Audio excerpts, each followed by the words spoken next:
क्या एक 72 साल की औरत और 22 साल के लड़के का प्यार वाकई सच्चा था, या था ये एक रहस्यमयी सौदा जिसका अंजाम रूह तक को हिला देगा? इस कहानी का हर मोड़ आपको सोचने पर मजबूर कर देगा। आखिर में ऐसा क्या हुआ कि पूरा गांव आज तक सन्न है? जानने के लिए वीडियो को आखिरी सेकंड तक जरूर देखना। गांव का नाम था बिसनपुर। छोटा सा गांव जहां हर किसी की जिंदगी दूसरों की नजरों में खुली किताब थी। वहीं एक हवेली थी, पुरानी, चुपचाप और रहस्यमयी। उस हवेली में रहती थी सावित्री देवी। उम्र 72 साल। सावित्री कभी स्कूल टीचर थी, मगर अब लोग उन्हें पगली सावित्री कहने लगे थे। एक दिन गांव में खबर फैली, सावित्री ने शादी कर ली थी। लड़का कौन था? नाम विवेक। उम्र 22 साल। पूरे गांव में हंगामा मच गया। लोगों की आंखें फटी की फटी रह गईं।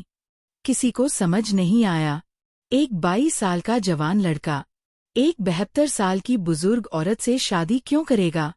गांव के चौक पर बातें उड़ने लगीं। पैसों के लिए किया होगा, शायद लड़का पागल है, कोई टोटका किया गया है। लेकिन असली बात कोई नहीं जानता था।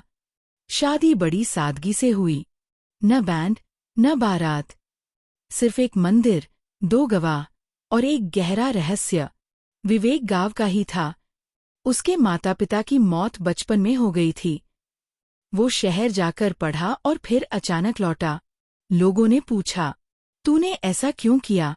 वो बस मुस्कराया और कहा, कभी कभी इंसान को वो मिल जाता है जो उसे बचपन में खो गया था। शादी के बाद हवेली का दरवाजा हफ्तों तक बंद रहा। किसी को अंदर झांकने की इजाजत नहीं थी।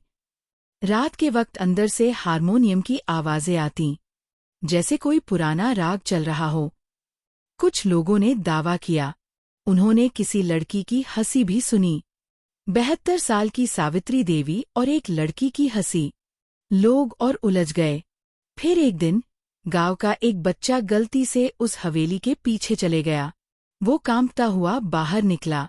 उसने कहा, मैंने अंदर एक तस्वीर देखी थी, जिसमें सावित्री एक जवान लड़की जैसी दिख रही थी, और विवेक उनके पैरों में बैठा था, जैसे किसी देवी की पूजा कर रहा हो। अब यह बात आग की तरह फैल गई। कुछ लोगों ने तो कहना शुरू कर दिया, वो औरत असली नहीं है, वो किसी आत्मा का वास है। अगली सुबह मंदिर के पुजारी ने गांव की पंचायत बुलाई।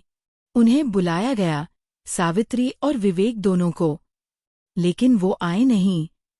हवेली अब तक बंद थी। चौथे दिन गांव का सबसे बुजुर्ग आदमी, रामनाथ, कहने लगा, ये औरत मेरी पत्नी थी, 60 साल पहले मर गई थी। लेकिन ये चेहरा, ये नाम, सब वैसा ही है जैसा मेरी सावित्री का था। अब सबकी रूह कांप गई। क्या यह मुमकिन है? क्या सावित्री कभी मरी नहीं थी, या फिर कोई और ही सच छुपा था? एक रात गांव के कुछ नौजवानों ने तय किया कि वो हवेली का सच जानकर रहेंगे। वो दीवार फांदकर अंदर घुसे। जो उन्होंने देखा, उसने सबका दिल दहला दिया। कमरे के बीचों बीच एक बड़ा सा दिया जल रहा था। उसकी लौ सीधी और शांत थी, जैसे किसी अनदेखी हवा में ठहरी हो। कमरे की दीवारों पर अजीब सी तस्वीरें टंगी थीं। कुछ में सावित्री एक दुल्हन की तरह सजी थी, और कुछ में विवेक को किसी बच्चे की तरह गोद में लिए हुए दिखाया गया था। सबसे अजीब बात ये थी, हर तस्वीर की तारीख बहुत पुरानी थी। कुछ 30 साल पुरानी, कुछ 50 साल। लेकिन उनमें जो चेहरा था, वो आज जैसा ही था, बिल्कुल नहीं बदला। एक कोने में लोहे की अलमारी रखी थी। उन्होंने उसे खोला। अंदर रखी थी एक पुरानी डायरी, सावित्री की लिखावट में।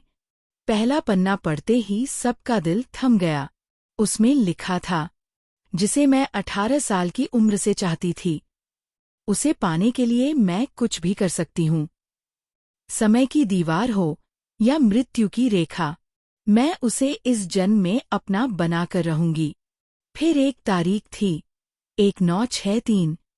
और नीचे एक नाम लिखा था, विवेक। अब सब समझने लगे कि ये कोई साधारण प्रेम कहानी नहीं थी। यह कुछ ऐसा था जो मौत और उम्र दोनों की सीमाएं पार कर चुका था। एक दराज में एक ताबीज पड़ा था, जिसके अंदर बंद थी एक सूखी गुलाब की पंखुड़ी और एक कागज का टुकड़ा, जिस पर लिखा था, वह हर जन्म में मेरा था, है और रहेगा। उसी पल हवेली की खिड़की खुद ब खुद खुल गई। तेज हवा का झोंका अंदर आया, दिए की लौ कांपी और कमरे में एक मीठी लेकिन डरावनी हंसी गूंज उठी। वो तीनों युवक कांपते हुए बाहर भागे। अगली सुबह हवेली का दरवाजा खुला पाया गया, लेकिन अंदर कोई नहीं था, ना सावित्री, ना विवेक। तस्वीरें वही थीं। दिया बुझ चुका था और डायरी का आखिरी पन्ना अब खाली था।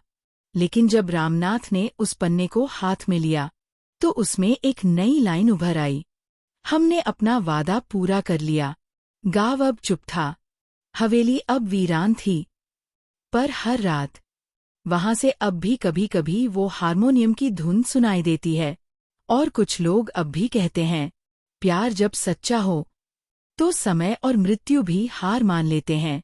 हवेली अब एक वीरान खंडहर बन चुकी थी। कोई वहां जाने की हिम्मत नहीं करता था, लेकिन गांव के बच्चों के बीच वह जगह अब एक रहस्यमयी कहानी बन गई थी।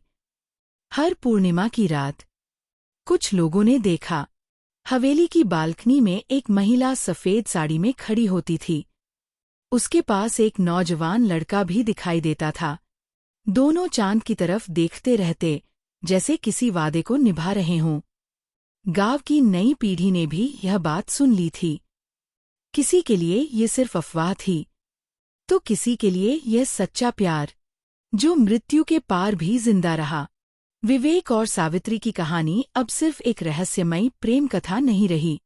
यह अब लोगों के दिलों में बसी एक चेतावनी बन गई थी कि कभी-कभी इच्छा इतनी प्रबल हो जाती है कि वह प्रकृति के नियम तोड़ देती है। गांव वालों ने हवेली को प्रेम की समाधि का नाम दे दिया। कोई वहां पूजा करता था, तो कोई वहां आकर अपने टूटे प्यार की फरियाद करता था। पर आज तक कोई यह नहीं समझ पाया कि विवेक कौन था, किस जन्म का रिश्ता था यह, और क्या वह दोनों अब भी कहीं साथ हैं। इस प्रेम की गहराई, इस कहानी की रहस्यता और इस हवेली की खामोशी हर रात यही सवाल पूछती है, क्या प्यार वाकई सब कुछ जीत सकता है? और अगर हाँ, तो इसकी कीमत क्या होती है? हवेली के पास अब एक छोटा सा पत्थर का चबूतरा बना दिया गया है। उस पर कोई नाम नहीं लिखा है, बस एक पंक्ति खुदी हुई है, जहाँ प्रेम है वहाँ मृत्यु नहीं। गांव के बूढ़े आज भी शाम को वहाँ आकर बैठते हैं, धीरे धीरे फुसफुसाते हैं, पुरानी यादों में खो जाते हैं, और हर कोई अपने अपने तरीके से उस कहानी का अंत जोड़ता है। कुछ कहते हैं विवेक ने कोई साधना की थी जिससे वह काल चक्र को मोड़ सका। कुछ मानते हैं सावित्री ने अपना जीवन बार बार दोहराया, बस उसी आत्मा से मिलने के लिए। मगर कोई भी सच्चाई पूरी तरह सामने नहीं आई। हवेली अब एक प्रतीक बन गई है, सच्चे प्रेम का, अधूरे इंतजार का, और उस रहस्य का जो कभी पूरी तरह नहीं खुला। आज भी जब हवाएं जोर से चलती हैं और पीपल का पेड़ सरसराता है, लोग कहते हैं सावित्री और विवेक एक दूसरे का हाथ थामे इसी गांव की हवाओं में घूमते हैं। न वो कहानी पूरी हुई, न उसका असर खत्म हुआ, क्योंकि कुछ कहानियां समाप्त नहीं होती, वो बस रह जाती हैं एक रहस्य की तरह, दिल के बहुत गहरे कोने में।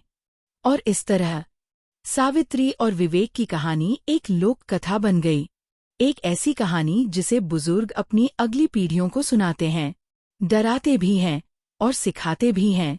गांव के स्कूल की एक नई किताब में अब एक अध्याय है, वो जो अमर रहे प्रेम के नाम पर, जिसमें लिखा है कि प्रेम जब सच्चा हो तो वह सिर्फ साथ जीने की चाह नहीं रखता, वह वक्त, शरीर और मौत को भी झुका सकता है।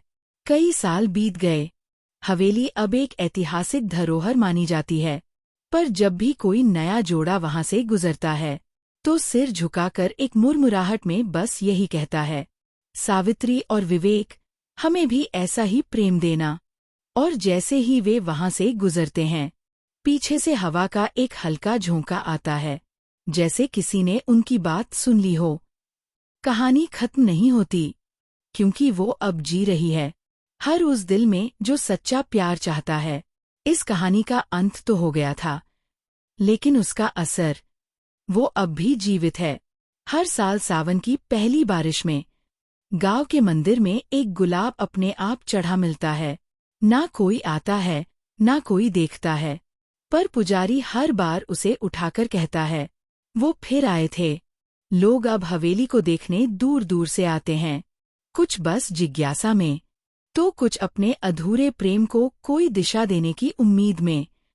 कई प्रेमी जोड़े वहां आकर प्रण करते हैं कि चाहे कुछ भी हो जाए, एक दूसरे का साथ कभी नहीं छोड़ेंगे। और जब वो हवेली के बाहर रखे चबूतरे पर हाथ रखकर कसम खाते हैं, तो कहते हैं कि उन्हें एक सुकून सा महसूस होता है, जैसे कोई अनदेखा आशीर्वाद उन्हें छू गया हो। इस कहानी ने गांव को एक नई पहचान दी है।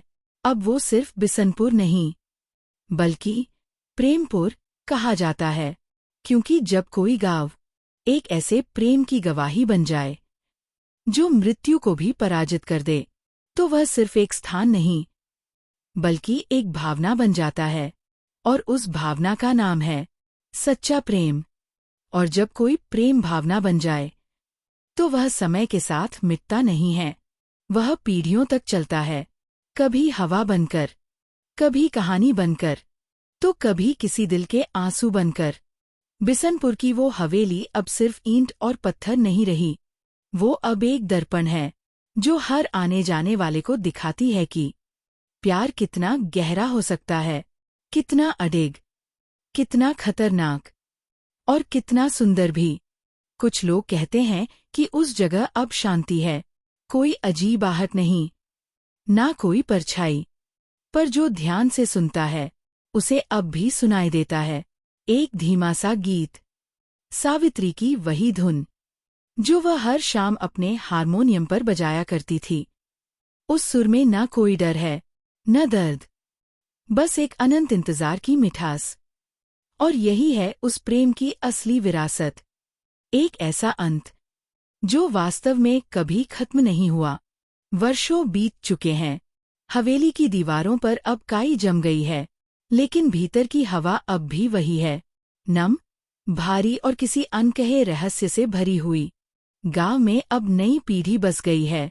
मोबाइल, इंटरनेट और शहरों की रफ्तार ने बहुत कुछ बदल दिया है, पर सावित्री और विवेक की कहानी, वह अब भी वही है, जैसे समय रुक गया हो उस मोड़ पर। एक दिन गांव की एक लड़की, जिसका नाम मीरा था, अपने कॉलेज प्रोजेक्ट के लिए हवेली की तस्वीरें लेने गई। कैमरा क्लिक हुआ, फ्लैश चमका, और घर वापस आकर जब उसने तस्वीरें देखीं, तो एक फोटो में दूर बालकनी पर दो धुंधली आकृतियां दिख रही थीं। एक महिला, एक युवक, दोनों एक दूसरे की ओर देखते हुए, हाथों में गुलाब लिए। मीरा डर गई, पर उसकी दादी मुस्कुरा दी। उन्होंने कहा, पगली, डर मत, यह उनका वादा था, हर जन्म में एक दूसरे के साथ होने का, और लगता है वे अब भी अपना वादा निभा रहे हैं। हवेली अब संग्रहालय बनने वाली है, पर हर ईंट, हर दरवाजा, हर सीढ़ी एक ही बात कहता है, सच्चा प्रेम समाप्त नहीं होता, वह बस कहानी बन जाता है। और इसी के साथ सावित्री और विवेक की यह अमर प्रेम गाथा शांत हो जाती है, हवा में गूंजती एक धुन की तरह, जो सिर्फ दिल से सुनाई देती है।